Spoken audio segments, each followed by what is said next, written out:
Bertemu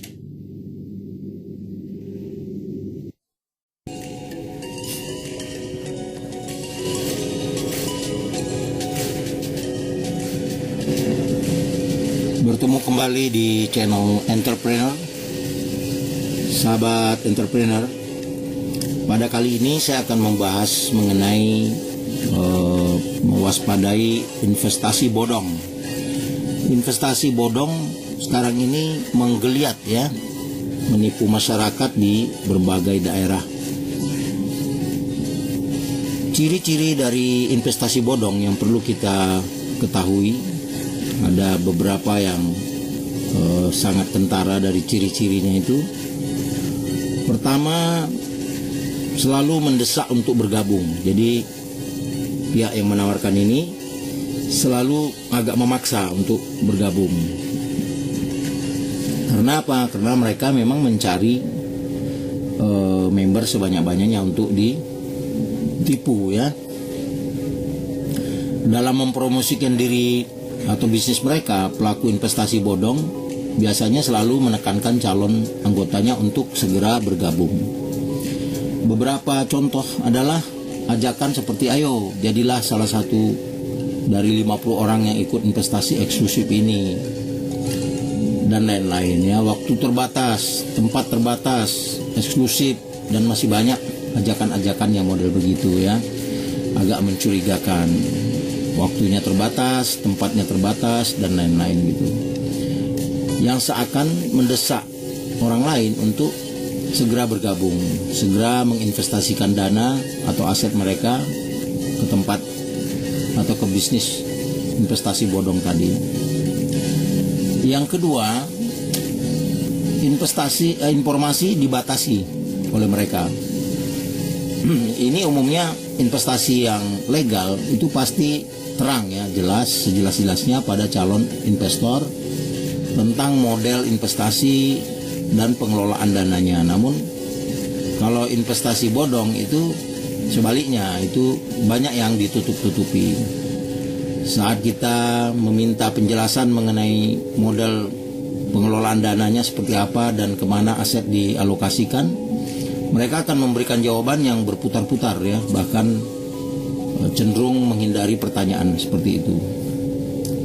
Jadi seperti informasi itu tidak akurat, tidak lengkap diberikan. Yang ketiga, rekam jejaknya fiktif. Ciri-ciri lain dari investasi bodong adalah rekam jejak yang tidak dapat ditelusuri dan tidak dapat dipertanggungjawabkan. Biasanya mereka akan mengklaim banyak hal, mulai dari kepuasan, investasi tetap, pengalaman bertahun-tahun dalam dunia investasi, hingga menerima penghargaan dan menghasilkan uang dengan jumlah yang luar biasa. Namun ketika dicek jejaknya di media atau di sosial media, kita tidak menemukan data seperti yang disebutkan. Yang keempat, itu tidak jelas legalitasnya ya. Sebelum menjalankan bisnis mereka, sebuah perusahaan investasi mestinya harus mendaftarkan diri dan menunggu izin operasi terlebih dahulu dari OJK. Itu yang normal ya. Jika surat izin dan perusahaan tersebut belum lengkap, maka patut juga mencurigai legalitas perusahaan investasi tersebut. Atau mereka klaim mereka sudah terdaftar di OJK, itu perlu dicek OJK sendiri ya. Harus menanyakan langsung ke OJK tentang apakah perusahaan ini benar ada terdaftar di OJK atau tidak ya.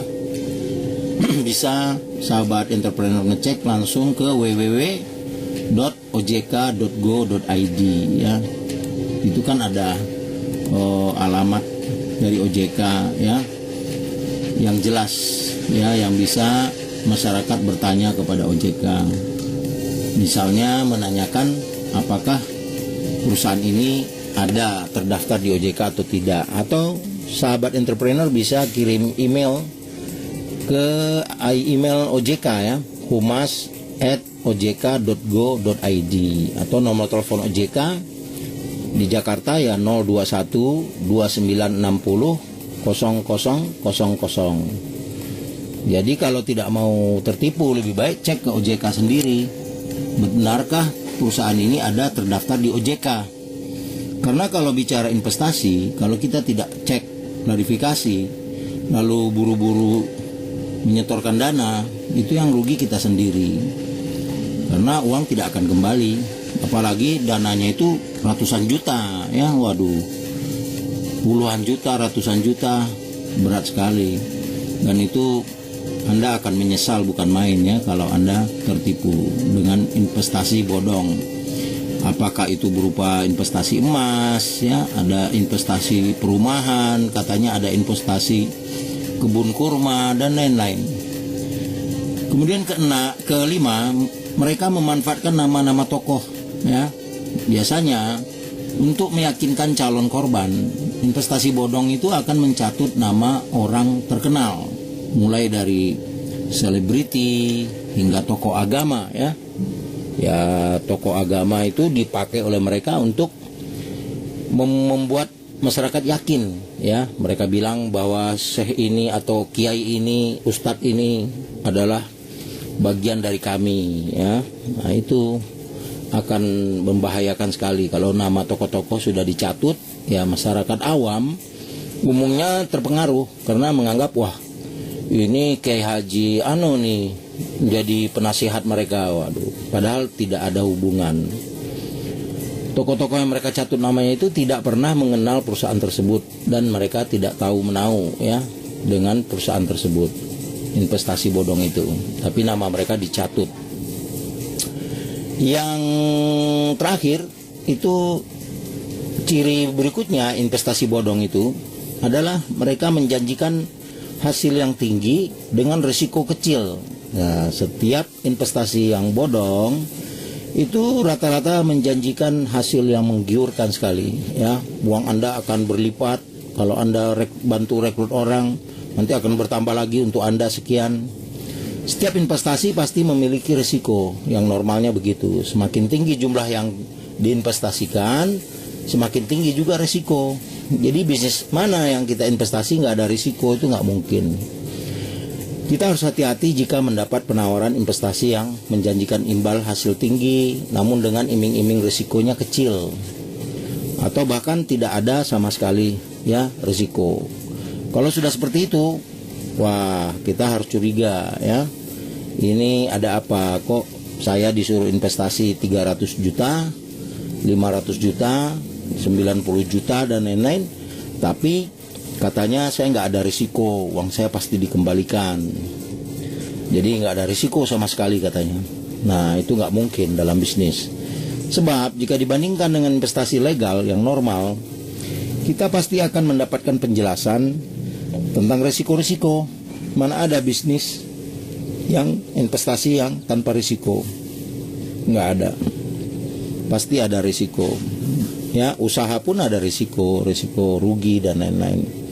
Jadi kalau orang menawarkan investasi, Pak, investasi di kami ini, Pak, emas atau apa, kebun kurma, ya macam-macam, ya, janji-janji investasi, lalu dia katakan, oh, tidak ada kerugian sama sekali, tidak ada risiko, Pak. Nah, itu agak aneh.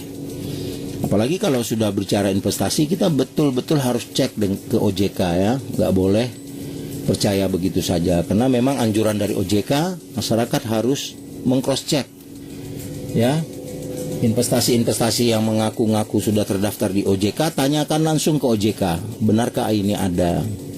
Nanti OJK akan membantu mengecekkan bahwa ini ada apa tidak. Demikian sahabat entrepreneur, semoga bermanfaat. Ingat, jaga kesehatan, jaga jarak, cuci tangan, dan pakai masker kalau keluar rumah. Jangan berada di tempat kerumunan. Semoga sehat selalu. Salam entrepreneur, sukses Anda, kebahagiaan saya, dan semoga Anda menjadi seorang yang kaya raya. Assalamualaikum warahmatullahi wabarakatuh.